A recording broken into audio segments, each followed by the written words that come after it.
고린도후서는 바울의 자서전과 마찬가지라고 제가 말씀드린 적이 있습니다.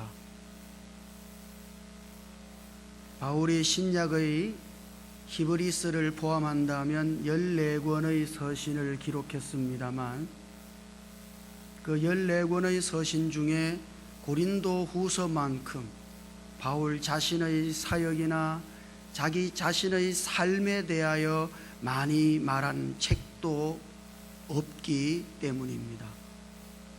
바울은 계속해서 고린도후서에서 자기의 사역과 삶에 대해서 선포함으로써 우리 그리스도인들이 마땅히 어떠해야 하는지를 우리들에게 보여주고 있는 것이죠. 바울의 사역을 한마디로 말하자면 어떤 사역일까요? 그는 어떤 사역을 했을까요? 우리가 지난주에 살펴본 것처럼 바울의 사역은 한마디로 하자면 하나님과 화목하게 하는 사역입니다. 그래서 그는 하나님으로부터 화목하게 하는 직분을 자기가 받았다고 말하고 있는 것이죠. 그리고 고린도 교회 성도들을 향하여 하나님과 화목하라고 간청하고 있는 것이에요. 예수 그리스도를 믿음으로 말미암아 하나님과 원수였던 자들이 하나님과 화목하게 되었습니다.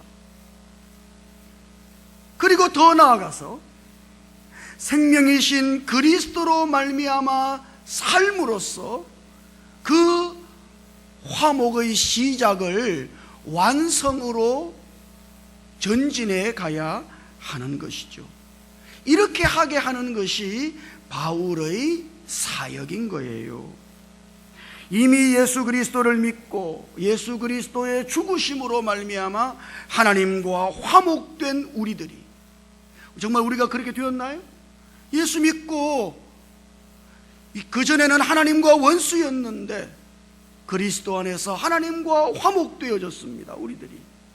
그렇다면 거기서 더 나아가서 날마다 부활이요 생명이신 그리스도로 말미암아 살아서 그 화목의 시작을, 화목의 완성이 되게끔 그렇게 우리가 매일매일을 살아야 하는 것이에요. 저는 오늘 우리들 모두가 이 분명한 바울의 요점을 충분히 이해해야 한다고 믿습니다. 피상적이 아니라 아주 깊이 이 바울의 화목하게 하는 사역을 이해해야 하는 거예요. 그래서 바울은 계속해서 이와 같은 메시지를 우리들에게 던지고 있는 것이죠. 5장과 6장이 전혀 다른 이야기인 것처럼 보입니다만 사실 5장은 5장의 연속이라 말할 수 있겠습니다. 그래서 바울은 이와 같은 하나님과 화목하게 되어야 한다는 메시지를 또다시 다른 말로 바꾸어서 우리들에게 권면하고 있는 것이죠. 그것이 1절과 2절에 있어요. 한번 읽어볼까요? 1절과 2절을 같이요. 시작. 우리가 하나님과 함께 일하는 자로서 너희를 이르시되 내가 은혜 베풀 때에 너에게 듣고 구원의 날에 너를 도왔다 하셨으니 보라 지금은 은혜 받을 만한 때요 보라 지금은 구원의 날이로다. 아멘. 고린도후서 5장 말미에는 화목이라고 하는 말이 나오죠. 그리고 6장 초입에는 은혜와 구원이라고 하는 말이 연속되고 있습니다. 자, 여러분 이렇게 한번 말씀드려 볼게요. 하나님과 화목하게 되었습니까? 그렇다면 더욱 하나님과 화목하며 살아야 합니다. 이것이 바울의 메시지예요. 이걸 좀 바꾸어서 여러분이 하나님의 은혜를 받았습니까? 그렇다면 그 하나님의 은혜가 헛되지 않도록 해야 합니다. 6장에서는 이렇게 말하고 있는 거예요. 그걸 다시 바꾸어서 여러분들이 구원을 받았습니까? 그렇다면 여러분들은 오늘 그 구원을 이루며 살아야 합니다. 바울이 이렇게 말하고 있는 거예요. 여러분, 이것은 거의 동일한 메시지인 것입니다. 사실 우리가 받은 은혜라고 하는 것은 우리 안으로 오신 그리스도이시죠. 그리스도는 모든 은혜이시기 때문입니다. 그러므로 구원이라고 하는 것은 우리 안으로 그 은혜이신 그리스도를 영접하는 거예요. 그것이 구원이에요. 그러므로 이제 우리가 예수 그리스도를 믿고 그분을 우리 안으로 영접하여 구원을 받았다면 뭘 받은 거예요? 은혜를 받은 것이죠. 그렇다면 이제 그 받은 은혜가 헛되지 않도록 날마다 우리 안으로 오신 그리스도에 의해서 살아야 한다는 말인 것이죠. 자, 여러분 안에 오신 그리스도는 여러분들에게 어떤 의미인가요? 한번 생각해 보시죠. 많은 그리스도인들이 예수님은 나를 천당 보내주시는 분이세요, 이렇게만 알고 있다 이 말이에요. 천당 가기 위해서는 예수님이 필요한데, 그러나 실제 우리의 삶 속에서는 그리스도가 별 필요가 없어요. 왜 하나님은 은혜이신 그리스도를 우리 안으로 넣으신 것일까요? 만약 우리를 천당으로 이끄시는 것이 하나님의 목적이라면 그분의 전능하신 능력으로 우리를 천당으로 이끌어 가시면 될 터인데 왜 굳이 하나님은 생명이신 그리스도를 우리 안으로 넣으신 것일까요? 그 이유가 뭘까요? 여러분 안에 계신 그리스도는 여러분에게 어떤 의미이십니까? 여기 은혜를 헛되이 받지 말라고 할 때 헛되다는 이 말은 의미가 없다는 이야기예요. 그것은 마치 영어로 만드는 것과 똑같습니다. 아무것도 없는 것처럼 만드는 거예요. 그러니까 많은 그리스도인들이 예수님을 우리를 천당 보내는 데는 필요하지만 실제의 삶 속에서는 그리스도와 별 상관없이 살고 있는 것이죠. 그리스도가 우리의 삶에는 별로 의미가 없어요. 마치 그리스도가 없는 것처럼 살고 있는 것이죠. 굳이 그리스도가 계시지 않아도 오늘 우리는 잘 살 수 있어요. 그것은 오늘 우리 안으로 오신 그리스도를 영으로 만드는 것입니다. 우리가 여기 은혜를 헛되이 받지 말라고 하는 이 말의 의미, 이것은 오늘 우리 안으로 오신 은혜이신 그리스도, 그분을 무의미하게 만들지 말라는 이야기예요. 자, 이거를 이렇게 설명해 보죠. 오늘 예수 그리스도를 우리가 믿고 의롭다 하심을 받았습니까? 받았나요? 그러면 하나님께서 예수 믿는 우리를 의롭다고 인정하셨습니다만 실제로 우리가 의로워진 것입니까? 어떻습니까? 그거는. 자, 그러니까 여기에 돌이 하나 있다고 생각해 보죠. 돌덩어리. 금입니까? 돌입니까? 돌이죠. 돌덩어리니까. 그런데 어느 날 이 돌덩어리 안으로 금조각 하나가 들어왔어요.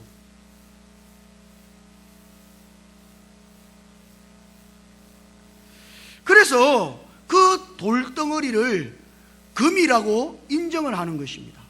금조각이 하나 박혔는데 그 금조각을 보고 이 돌은 금이라고 말하는 것과 똑같은 거예요.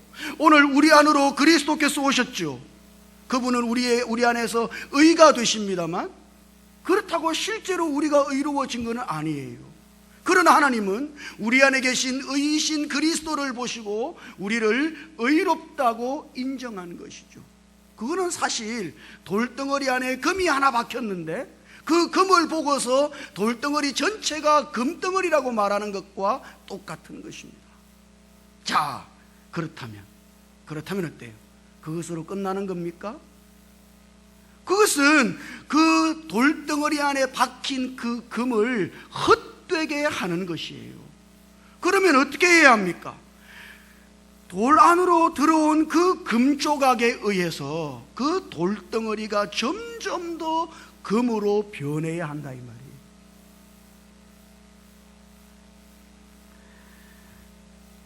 그리하여 마침내 돌덩어리 전체가 그 금조각과 똑같은 금덩어리가 되도록 그렇게 해야 한다 이 말인 것이죠. 이것이 금조각이 돌덩어리 안으로 들어온 이유인 것입니다. 여러분 안에 계신 그리스도, 왜 그리스도는 여러분들 안으로 오셨을까요? 우리를 천당 보내시기 위해서 오신 걸까요? 아니에요. 오늘 우리 안으로 오신 그리스도에 의해서 우리가 매일매일 그분으로 말미암아 살아서 우리가 그분과 똑같이 되도록 하게 하시기 위하여 그리스도는 우리 안으로 오신 것입니다. 매일매일 우리가 우리 안으로 오신 그리스도에 의해서 살아감으로써 우리 안에 점점 더 그리스도의 형상이 이루어지게 하시고 마침내 내가 사는 것이 아니라 내 안에 그리스도께서 사신 것이 되도록 하게 하시기 위하여 그리스도는 오늘 우리 안으로 오신 것이에요. 바로 이렇게 하는 것이 은혜를 헛되이 받지 않는 것입니다.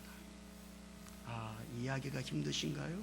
그럼 이걸 좀 다른 이야기로 바꾸어서, 지금 바울은 자기 자신을 소개할 때 하나님과 함께 일하는 자라고 소개하고 있어요. 우리가 성경을 주의 깊게 읽어보자면 바울은 지금 하나님을 위해서 일하는 자가 아니라 하나님과 함께 일하는 자인 것입니다. 대부분의 사람들은 하나님을 위해서 무엇인가를 하거나 무엇인가를 하려고 하죠. 여러분도 마찬가지입니다. 여러분도 지금 하나님을 위하여 무언가를 하고 계실 거예요. 그러나 하나님과 함께 하지 않을 수도 있다는 사실을 기억해야만 합니다. 우리가 누군가를 위하여 일하는 것과 그 누군가와 함께 일하는 것은 대단히 큰 차이가 있는 거예요. 이게 같은 게 아닙니다. 이게 예를 들면 말이죠, 아내들이 남편을 위하여 음식을 장만하잖아요. 요즘은 남편들도 아내를 위해서 음식을 장만합니다만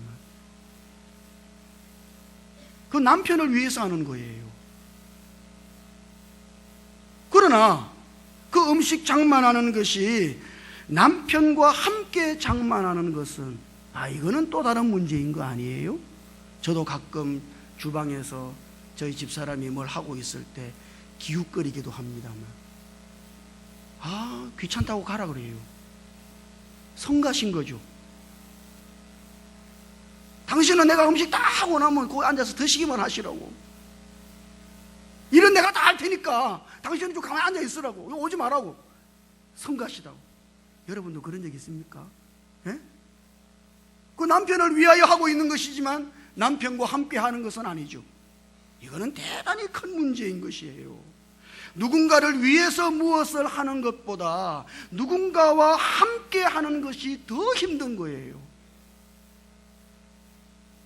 왜냐하면 말입니다, 함께 한다는 것은 함께하는 그 사람에 의해서 제재를 받는다는 뜻이기 때문에 그래요. 제가 여러분들과 함께하고 있잖아요 지금. 그래서 제가 이렇게 말쑥하게 차려입고 나온 겁니다. 여기 아무도 없어요. 저밖에 없어요. 그러면 저는 이렇게 안 와요. 이렇게 안 옵니다. 예? 머리도 자던 그대로 부시하게, 예? 잠옷바람으로 스리빠 끌고 나올 수 있어요. 그러나 그렇게 못 나온다고 제가. 왜요? 그거는 여러분들이 얘기가 계시잖아요. 그러니까 저는 여러분들에 의해서 제재를 받고 있는 것이에요. 여러분들의 눈이 얼마나 무서운데요.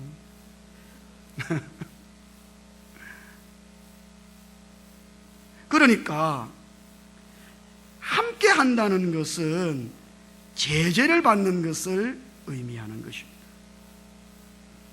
자, 그렇다면 그리스도를 여러분 안으로 모셨습니까? 생명이신 그리스도께서 여러분 안에 거하십니까? 정말 그렇다면 오늘 우리는 그리스도를 위하여 무언가를 하는 것을 뛰어넘어서 그리스도와 함께 그리스도로 말미암아 제재를 받으며 그리스도에 의해서 무엇이든지 해야만 하는 것이에요. 그리하여 점점 더 우리가 그리스도의 형상으로 변화되어져 가야 하는 것이죠. 바로 이것이 하나님의 은혜를 헛되이 받지 않는 길인 것입니다. 우리는 오늘 이 문제를 더 깊이 이해할 수 있어야 돼요. 피상적으로가 아니라 우리는 이제 어떻게 살아야 돼요? 하나님과 화목되었습니까? 그러면 이제 어떻게 살아야 돼요? 하나님과 화목하며 살아야 합니다. 은혜를 받아 구원을 받았습니까? 그렇다면 이제 그 은혜를 헛되이 해서는 안 되는 거죠. 오늘 우리가 구원을 받았다면, 그렇다면 오늘 우리는 그 구원을 이루면서 살아야 하는 것입니다. 우리 안으로 오신 은혜이신 그리스도에 의해서 그리스도로 말미암아 매일매일을 살아가야 한다 이 말이에요. 여기에 또다시 바울은 자기의 삶을 가지고 예를 들어서 지금 이 진리를 선포하고 있는 것이죠. 바울의 삶을 한번 볼까요? 4절과 5절에 있어요. 한번 읽어보죠. 4절 5절 시작. 오직 모든 일에 하나님의 일꾼으로 자천하여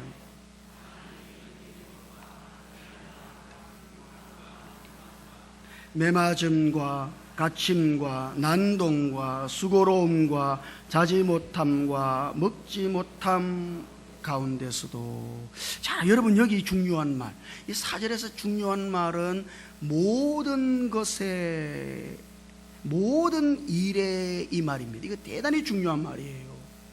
이 말은 원래 모든 것 안에서 그런 뜻입니다.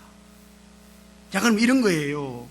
모든 상황 속에서, 모든 여건 속에서, 모든 환경 속에서, 모든 삶의 정황 속에서 그런 이야기예요. 그 어느 것도 예외 없이 삶의 모든 상황 속에서 바울은 어떻게 했다고요? 자기 자신을 하나님의 일꾼으로 자천했다. 4절에 그렇게 말하고 있죠. 거기 자천한다는 이 말은 대단히 의미가 있는 말입니다. 이 자천한다는 말을 헬라어로 읽으면 수니스타노라는 말이에요. 순이라고 하는 말은 영어로 하자면 together with예요. 누구누구와 함께, 그런 뜻이죠. 히스타노라고 하는 말은 영어로 하자면 to stand예요. 서 있다는 이야기죠. 그러니까 여기 자천한다는 이 말은 누구누구와 함께 서 있다, 그런 이야기입니다.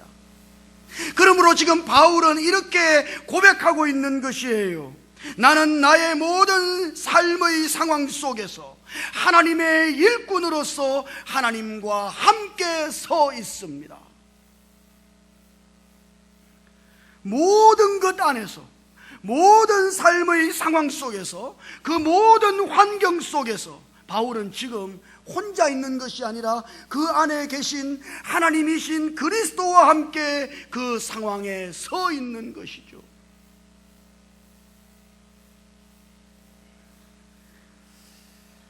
엄청난 견딤을 요구하는 상황 속에서 바울은 주님과 함께 서 있습니다. 환난 속에서도 주님과 함께 서 있습니다. 궁핍 가운데서도 주님과 함께 서 있고, 고난과 매맞음과 갇힘과 난동과 수고로움과 자지 못함과 먹지 못함 가운데서도 바울은 언제나 주님과 함께 서 있는 것이죠. 여러분들이 오늘 이 4절과 5절을 헬라어로 읽어보자면 모든 상황 속에서 하나님의 일꾼으로 하나님과 함께 서 있습니다. 어디서?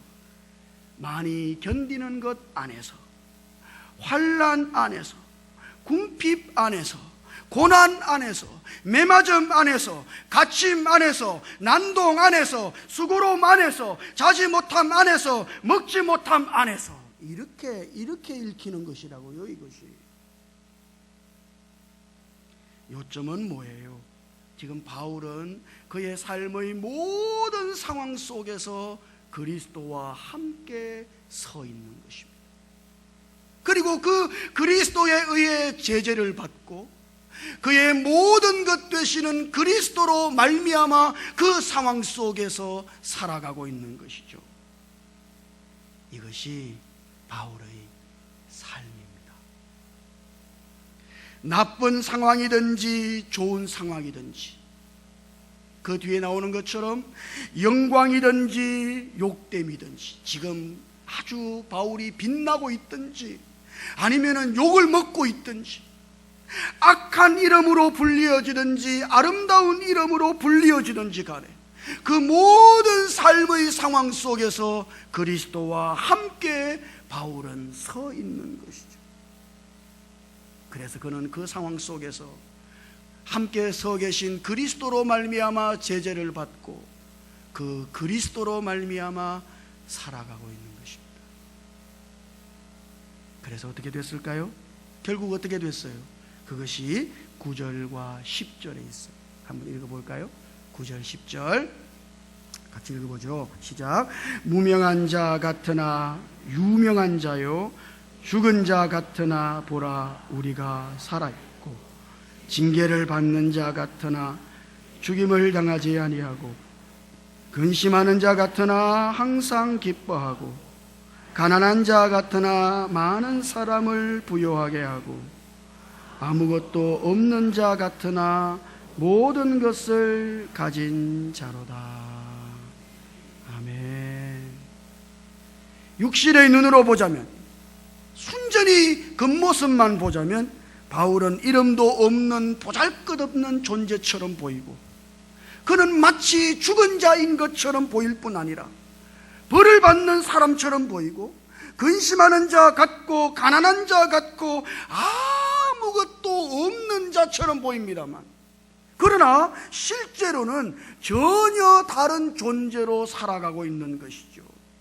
이름 없는 자가 아니라 그는 유명한 자로서, 죽은 자같이 보여도 아니에요. 그는 살아있는 자로서, 징계를 받는 자처럼 보여도 죽임을 당하지 아니하는 자로서, 근심하는 것처럼 보여도 기뻐하는 자로서, 가난한 것처럼 보여도 많은 사람을 부유하게 하는 자로서, 아무것도 없는 자처럼 보여도 모든 것을 가진 자로서 살아가고 있는 것이죠. 어떻게? 그리스도와 함께 서 있기 때문인 것입니다. 여러분, 이것이 바울의 삶의 역설의 비밀이에요. 이것이 바울의 삶의 비밀인 거예요. 모든 삶의 상황 속에서 그리스도와 함께 서서, 그리고 그 그리스도에 의해 제재를 받으며 그리스도로 말미암아 살아갈 때, 오늘 우리는 바울이 누렸던 이와 같은 역설적인 삶을 누릴 수가 있는 것입니다. 바로 이렇게 사는 것이 은혜를 헛되이 받지 않는 길이며, 바로 이렇게 사는 것이 우리의 구원을 이루는 길이 되는 것이죠. 그러므로 사랑하는 성도 여러분, 오늘 우리가 어떤 상황 안에 있느냐 하는 것은 절대 중요한 것이 아닙니다. 여러분의 삶의 형편이 어떠냐, 절대 중요한 것이 아니에요. 중요한 것은 그 상황 속에서 내가 그리스도와 함께 서 있느냐 하는 것이 중요한 것입니다. 우리 안으로 오신 하나님의 은혜이신 그리스도와 함께 그 어떤 상황 속에서도 서 있으시기를 주님 이름으로 축복합니다. 하나님의 은혜를 아무것도 아닌 것처럼 무의미하게 만들지 말고 여러분 안으로 오신 은혜이신 그리스도에 의해서 그리스도로 말미암아 매일매일을 살아가시기를 주님 이름으로 축복합니다.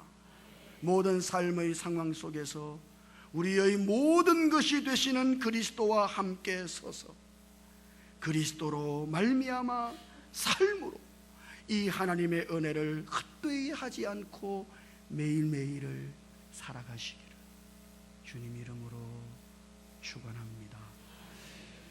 기도하십시다.